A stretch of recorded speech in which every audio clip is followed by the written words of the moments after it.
So నేను మొదలుపెట్టినప్పుడు ఇల్లు దూరం, చీకటి, గాఢాంధకారం అని చెప్పాను. నాకు తెలియదు, అంటే అంత అయోమయంగా ఉండేది. నాకు ఎలా స్టార్ట్ చేయాలంటే అదే కరెక్ట్. అంటే సో మీకు కొన్ని నేను పంచుకుంటాను మీతోటి. ఓకే, మేజర్ చెప్పగలిగింది ఇదే, మిగతా అని చెప్తాను. నేను ఇంకోటి ఏం చేద్దాం అనుకున్నానంటే, నాకు ఒకటి చెప్పి కీలకమైంది. ఈ రోజున 18,000 మంది సాధక్స్ ఉన్నారు. 18,000 మంది సాధక్స్. యు ఆర్ ఫస్ట్ లీడర్, అంటే ఫస్ట్ ప్రైమరీ లీడర్షిప్ మీదే పార్టీది. You are leaders. అంటే మొదటి లైన్ అండ్ లెంత్లో నిలబడే నాయకత్వం మీదే. అండ్ దట్స్ వై యువర్ సాధక్స్. అంటే మీరు 18,000 మంది తలుచుకుంటే జనసేన నిర్మాణం ఎలా ఉంటుంది మీరు ఊహించుకోగలరా? నాకు ప్రాణాలు వద్దు, పని చేయండి చాలు. మళ్ళీ నాకు ఆ బరువు నాకు ఎందుకు, ఇంట్లో అంత తిడతారు నన్ను. నాకు ప్రాణాలు వద్దు, పని చేయండి చాలు. అంటే మనం ప్రాణాలు ఇచ్చేంత గొప్ప విలన్స్ కూడా అక్కడ లేరబ్బా. అక్కడ అంత గొప్ప వ్యక్తులు ఉంటే ఇప్పటి సమాజం వేరుగా ఉండేది కదా. అంటే ఇది సరే కొన్ని చెప్పి మనం 18,000 మంది ఉన్నారు కదా.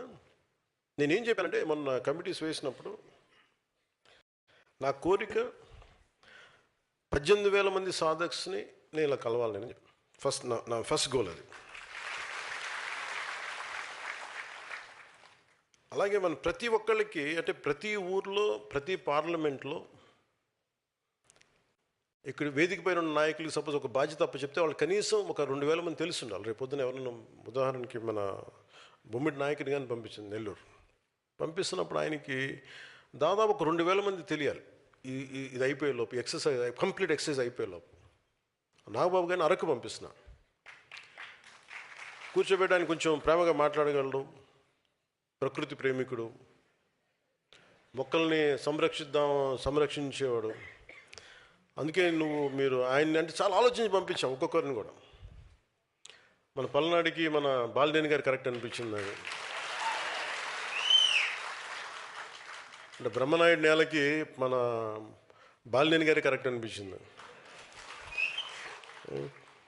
కాకినాడ తట్టుకోవాలంటే మన సామినేని గారు కరెక్ట్ అనిపించింది.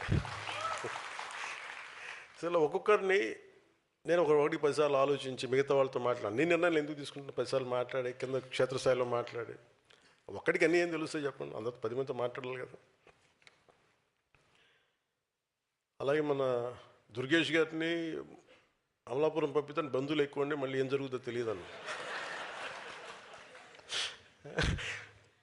మొహాట పడతారేమో అనిపించలేదు. అంటే సరదాగా చెప్తున్నాను కానీ, ఒకసారి మొహాటాలు ఉండి మనోడేనండి కొంచెం పెట్టేయండి అంటే కబుక్కి మొహాట పెట్టి పెట్టేస్తారా.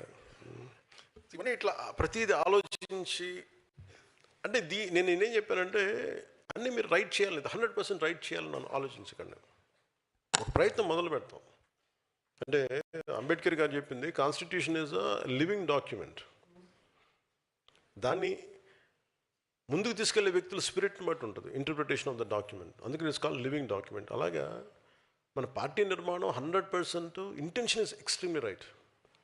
సో నాయకులకు కూడా మిమ్మల్ని ఒకసారి చూస్తే, మీరు మనం ఎదురుబెదురుగా కూర్చొని ఒకసారి మనం మాట్లాడుకుంటే, అంటే మీరు ఎంత నిలబడ్డారో మన వాళ్ళకి తెలిస్తే దాని తాలూకు విలువను మరింత ఇనుమడింపు చేయగలరు నాయకులను. అందుకని వారి ముందు నేను తీసుకుంటున్నాను.